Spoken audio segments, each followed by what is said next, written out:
Today on Business Success in Six with Stacie, I have Ben Schill here, CEO of Paper Transport in Green Bay, Wisconsin. Ben, thanks for jumping on with me. Hey, thanks for having me, Stacie. It is my pleasure. I understand that you lead a very successful, larger logistics business, Paper Transport. I would love to talk to you about that. Is that okay? Yes, absolutely. All right, Absolutely. here we go. When people ask you what Paper Transport does, how do you describe your business? So at the heart, Paper Transport we are an asset-based trucking company. We employ about 1,200 people across 26 different states. We're headquartered in Green Bay, Wisconsin, but if you think about, we have over 900 shiny red trucks and they pull big white trailers. So, again, at the heart, we hire professional drivers and we move people's freight from point A to point B. Thank you. Very descriptive. And you do not just move paper. So you move just about everything, right? That's correct. We should have changed our name probably 10, 15 years ago. And actually, multiple times throughout our tenure, we thought about changing that name. But we've been a relatively fast growing company, really, since I joined in 2010. And at that time, we were about 300 employees and 39 million in sales. And now we're 1,200 employees and over 300 million in sales. So we've had this really big run, and we've always come back to, oh man, that name, Paper Transport, should we, because it doesn't necessarily describe what we do. Sure. Yes, we haul a lot of paper goods just because we're based out of Wisconsin. Mhm. However, the name recognition within the shipper community and our customer community has kind of always brought us back to say, hey, people know us as paper. We'll keep it that way. Sure. Well, and you bring up a really good point because if you have a positive brand experience and reputation, that's something that you don't necessarily want to mess with. So that thank you for bringing that up actually. Yeah, absolutely. So Ben, what were your plans when you got into paper transport back in 2010 and how have they changed? So I joined Paper in 2010. Again, we were much smaller, and I liked the feel of having a smaller company. I was at a organization where we had almost 20,000 employees, and I moved to Paper Transport organization, 40 people in the office, 250 drivers. Nice, manageable. But the company itself was really innovative. So I saw the company growing. I thought, hey, this would be a neat little gem to join. And I didn't realize that we would have grown at the pace that we did grow. So what were the plans? I don't think I would have said, hey, we'd be 10 times our size, over the next 12 years. But we really never had a set target of this is how big we want to be. We centered around our purpose, which is to build a great place to work. And something that went into that purpose and helped kind of advance our culture was growth. I mean, our team, our employees just kind of naturally got excited about growth, and that became kind of our engine that really fed our culture. So it wasn't a deliberate growth target. It was more about our purpose and our culture that led us here. That leads me right into my next question because you talk about creating a great place for people to work. What is the biggest way you impact the community? Obviously, you're creating this great place for people to work. Can you tell me a little bit more about ways you impact the community? Sure. At heart, we are a community-based employer. And, when I look back at the pandemic and when people were going remote, and some companies still are remote, and we sat around and said, hey, should that be us? Should we be attracting talent around the world, if Mhm. not around the 48 states, and just make this talent game easier for us? But we really kind of collapsed around that's just not who we are. It's not a wrong strategy, but for our company, it wasn't the right strategy. So we really centered our minds around we are a community-based employer. So what that means is for our offices in Green Bay, we want to hire people in this community. We want to see them. We want to be part of them. We offer them some flexibility, but really that importance of community has just been extremely important to us. That extends into the actual community in terms of our charitable giving, for example.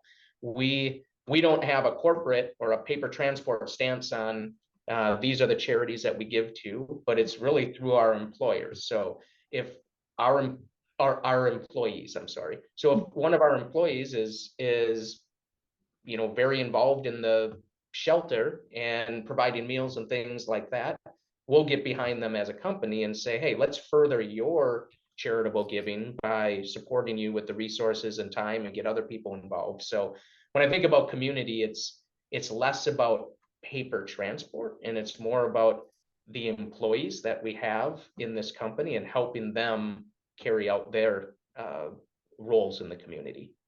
That is so cool because so many leaders forget to ask their employees what matters to them and what makes their heart sing. And if you're focusing on what is helping your employees grow personally, they're going to perform for you better. Do you feel that way as well?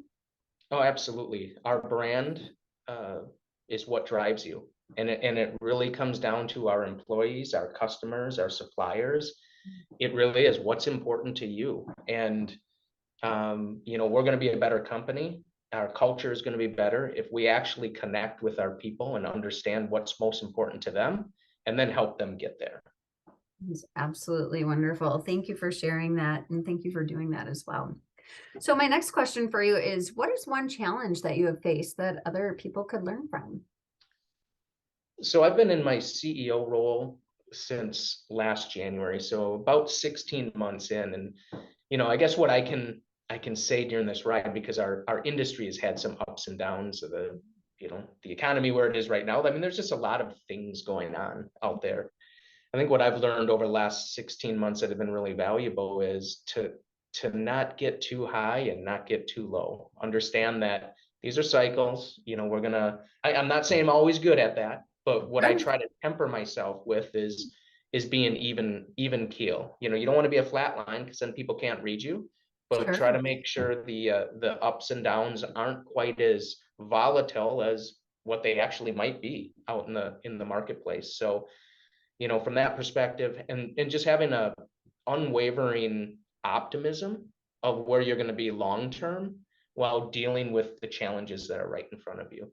So that's where I kind of center my mind, especially in this economy that we're in right now, in Yeah, terms of trying to lead the company forward. that's so smart because employees don't want to feel scared. They want a confident leader that does have some emotion, but isn't going to ride their dramatic roller coasters with them, right? Right. So thank you. Excellent. My next question is, what does the future look like to paper transport, and do you have an exit plan? So I absolutely don't have an exit plan. Never really did. So what our future, just like we don't have a specific number out there, but as long as we are building a great place to work and people are enjoying working for the company, we just want to continue to grow and bring people into that mix. So I could see the company, doubling in the next 4 to 5 years. That's certainly a short-term plan. But there's really there isn't an infinite or a finite game here. We don't have, hey, this is it, and then I'm going to retire, or other people. It's not about me. It's really about the company continuing to grow. And I would love to be able to look back 15 years from now and see just a massive paper transport out there, provided it has a great culture and people really enjoy working. Because if that's happening, you're making society better. I love that. Thank you so much for being socially responsible and really thinking about everybody as a whole. That's beautiful. So my final question for you, Ben, all subjects open. What inspires you most?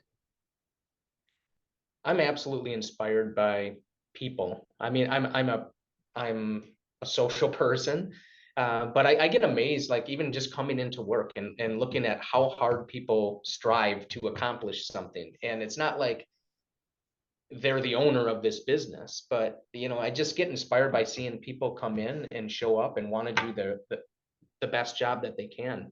For me, that's been it gives me a lot of energy to see that in other people. Absolutely. Makes you want to come in every day. I love it. So Yeah. now if somebody wants to connect with you about paper transport or just connect with you in your leadership, what's the best way for them to get in touch with paper transport? Absolutely. I think, LinkedIn, Instagram, check out the paper transport sites there. And then on our our webpage, you can actually reach any of the leaders of the team and get contact information there. Wonderful. Well, thank you so much for your time, Ben. Keep growing and doing great things in the community at large. Awesome. Appreciate it, Stacie. My pleasure.